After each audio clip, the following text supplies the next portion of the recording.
कुख्यात गुंड निलेश घायवाळच्या टोळीतील लोकांनी अगदी साध्यासुध्या कारणावरून 2 जणांवर हल्ला केला होता। त्यानंतर या सर्वांवर मकोका अंतर्गत कारवाई करण्यात आली होती। मात्र हा कुख्यात गुंड निलेश घायवाळ जो आहे तो युरोपच्या टूरवर असल्याची माहिती समजते। नेमकी तो आता आहे कुठं, त्याच्यावर पोलिसांचं नेमकी कारवाई काय सुरू आहे ही माहिती घेण्यासाठी आपण DCP संभाजी कदम सरांकडे आलेलो आहोत। हा सगळा जो तपास आहे तो त्यांच्या अंतर्गत सुरू आहे। सर, नेमका आतापर्यंत काय तपास केलेला आहे आणि कुठपर्यंत आपली तपासाची ही आलेली आहे? कोथरूडला ते घटना घडल्यानंतर आपण तात्काळ त्याच्यामध्ये 307 आणि बाकीचे सेक्शन्सनुसार गुन्हा दाखल केलेला आहे। त्याच्यामध्ये 5 आरोपी अद्यापर्यंत अटक आहेत। तपासामध्ये आपल्याला असं निष्पन्न झालं की याच्यामध्ये निलेश घायवाळ आणि त्याचे सर्व साथीदार यांचा प्रत्यक्ष सहभाग मिळून आलेला आहे। त्या गँगला पूर्ण लॉजिस्टिक्स, वेपन असतील किंवा काय आर्थिक रसद असेल ते पुरवण्याचं काम निलेश घायवाळ यांनी केलेलं आहे। त्या पुराव्यावरून किंवा तपासावरून आपण त्या सर्व गँगला याच्यामध्ये आरोपी केलेले आणि त्याच्या विरोधात MCOC किंवा मोका चे सेक्शन्स याच्यामध्ये वाढवलेले आहेत आणि याच्यामध्ये पुढील तपास पोलीस कोथरूड पोलीस स्टेशन करत आहे। अद्यापर्यंत याच्यामध्ये 5 आरोपी अटक आहेत। बाकीचे काही त्या मोकाच्या ज्या तरतुदी आहेत त्यानुसार काही प्रॉपर्टीज वगैरे याची आपण आयडेंटिफाय केलेल्या आहेत। जवळपास निलेश घायवाळच्या काही अकाउंटमधून एक 40 लाखापर्यंत अमाऊंटसुद्धा आपण फ्रीज केलेली आहे आणि त्याची काही बाकीचे काही असतील प्रॉपर्टीज वगैरे ते स्थावर जंगल मालमत्ता जे असेल ते MCOC चे जे प्रोव्हिजन्स आहेत त्यानुसार पुढील कारवाई पोलीस करत आहे। सर, एका 2 व्हीलरच्या नंबर प्लेटवरून देखील आपल्याकडे गुन्हा दाखल करण्यात आलेला, नेमकं काय हा प्रकार आहे? खोटी नंबर प्लेट होती की काय आढळून आलं तुम्हाला? याच्यामध्ये तपासात असं निष्पन्न झालं की आपण त्याच्या हाऊस सर्चमध्ये काही व्हेकल्स आपण गुन्ह्यात वापरलेल्या जप्त केलेल्या आहेत। त्या व्हेकलचं काही डिटेल्स शोधले असता त्या निलेश घायवाळच्या नावावरती त्याची एक मोपेड स्कूटर होती। त्या स्कूटरचा नंबर मॅच होत नव्हता। त्या स्कूटरचा नंबर त्यांनी बनावट करून दुसऱ्याच व्हेकलचा नंबर त्यांनी त्या ठिकाणी लावला होता। ती व्हेकल जी आहे ते एक बिगोन येथील बंडगर नावाचे व्यक्ती आहेत, त्यांच्या न्यू स्कॉर्पिओचा व्हेकलचा नंबर त्यांनी स्वतःच्या मोपेड स्कूटरला लावला होता। कदाचित त्याच्यामध्ये ते गुन्हा करण्यासाठी किंवा कन्सील करण्यासाठी वापरून तो गुन्हा निष्पन्न होऊ नये किंवा पोलिसांची दिशाभूल व्हावी अशा पद्धतीने त्याचे ते मोडस आहे। त्यानुसार त्यांनी त्या व्हेकलला तो नंबर लावलेला होता। त्यानुसार आपण तो कोथरूड पोलीस स्टेशनला एक 417 आणि फोर्जरीचा गुन्हा दाखल निलेश घायवाळविरोधात केलेला आहे आणि त्याचा पण तपास पोलीस कोथरूड करत आहे।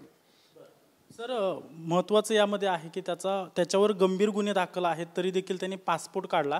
हा पासपोर्ट काढण्यासाठी त्यांनी जरी नाव बदललं असलं, इतर गोष्टी केलेल्या असल्या, पत्ता बदललेला असला तरी त्याला पासपोर्ट काढण्यात कोणी मदत केली या संदर्भात काय माहिती तुमच्याकडे आली का?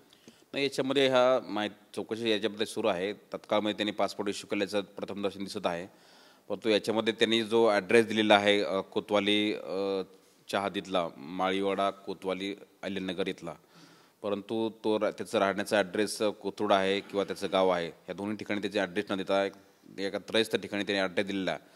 प्रथमदर्शन याच्यामध्ये ॲड्रेस फोर्ज आहे असं आमचं प्रथमदर्शन तपासात निष्पन्न होत आहे आणि त्याच्यावर कोथरूडला भरपूर गुन्हे दाखल आहेत किंवा त्याच्याकडे तिकडं गुन्हे दाखल आहेत, तर तो कन्सील करण्यासाठी किंवा ते रेकॉर्ड येऊ नये म्हणून त्यांनी ते तिथला ॲड्रेस दिल्या असण्याची शक्यता आहे, तर तो सुद्धा पोलीस तपास करत आहे। परंतु प्रथमदर्शनी त्याच्यामध्ये ॲड्रेस तो बोगस आहे असं आपल्याला दिसतंय, परंतु पूर्ण डिटेल्स त्याची जी आहे ती चौकशी पोलीस करत आहेत। पासपोर्ट कसा इश्यू केला, त्याचं व्हेरिफिकेशन कसं झालं या संदर्भात RPO ऑफिस आणि नगरचे पोलीस यांच्यामार्फत किंवा त्यांच्याकडे सुद्धा चौकशी करून यातली पूर्ण माहिती आल्यानंतर पुढची जी कारवाई याच्यामध्ये 100% होईल। सर, नावात देखील त्यांनी घायवळ आणि घायवळ असं बदल केलेला आहे असं देखील समजते, नेमकं काय तथ्य आहे त्याच्यामध्ये? जे डॉक्युमेंट्स पासपोर्ट ऑफिसला लागतात त्या डॉक्युमेंट्समध्ये काय त्यांनी नावं दिलेले आहेत किंवा काय डॉक्युमेंट्स सबमिट केलेले आहेत त्याचा पूर्ण स्टडी केल्यानंतर त्याचे पूर्ण डॉक्युमेंट्स आपल्याकडे आल्यानंतर याच्यामध्ये सर्व गोष्टी निष्पन्न होतील कॉन्क्रीटली, त्याच वेळेस आपल्याला सर्व गोष्टीचा उलगडा होईल याच्यामध्ये। सर, या टोळीतील लोकांनी सर्वसामान्य लोकांना त्रास दिल्याचं, गोळीबार अक्षरशः केला, कोयत्याने वार केले, आत्ता नेमका घायवळ आहे कुठं, पोलीस तपासात काय समजते आणि त्याला भारतात आणण्यासाठी नेमकं पोलीस काय प्रयत्न करणार आहेत? याच्यामध्ये तो जो निलेश घायवाळ आहे तो भारत सोडून गेलेल्याची माहिती आम्हाला कळत आहे। त्या दृष्टीने त्याला आणण्यासाठी आपण जी कायदेशीर लुकआउट नोटीस आहे ती सुद्धा इश्यू केलेली आहे आणि बाकीचे ज्या प्रोव्हिजन्स असतील त्यासुद्धा पोलीस सर्व प्रोव्हिजन्स आहेत ते एक्सप्लोर करत आहेत आणि ते लवकरात लवकर त्याला आणण्यासाठी पोलीस प्रयत्न करतात। परदेशात नेमका तो गेलाय कधी, किती दिवसांसाठी गेलाय याची काय माहिती आहे सर? हे सर्व माहिती आपण जे आहेत विजा जे देणारी अथॉरिटी आहे किंवा एम्बसी आहे तिथून आपण माहिती घेत आहोत किंवा पासपोर्ट ऑफिसमधून सुद्धा आपण काही माहिती घेत आहोत. हे जे सर्व डिटेल्स जे आहेत ते सर्व आल्यानंतर आपल्याला शेअर केले जातील. आत्ता सध्याचं त्याचं लोकेशन काय आहे, काय कळलं आपल्याला? ते आता आउट ऑफ इंडिया आहे तो, त्याचं लोकेशन सध्या घ्यायचं काम सुरू आहे.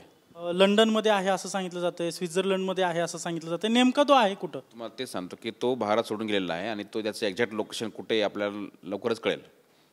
नक्कीच आपण पाहतोय की हे सगळा प्रकार घडल्यानंतर गुंड निलेश घायवाळच्या आर्थिक नाड्या आवळण्याचं काम पोलिसांनी केलेलं आहे आणि पुढे जाऊन त्याची प्रॉपर्टी देखील जप्त केली जाईल अशा प्रकारची माहिती पुणे पोलिसांकडून दिली असल्याचं आपल्याला पाहायला मिळतंय.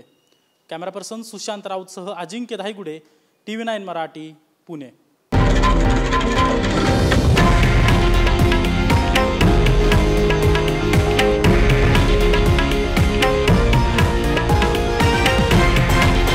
हे आहे देशातील नंबर 1 न्यूज नेटवर्क आणि आपण पाहत आहात TV9 मराठी, एकमेव.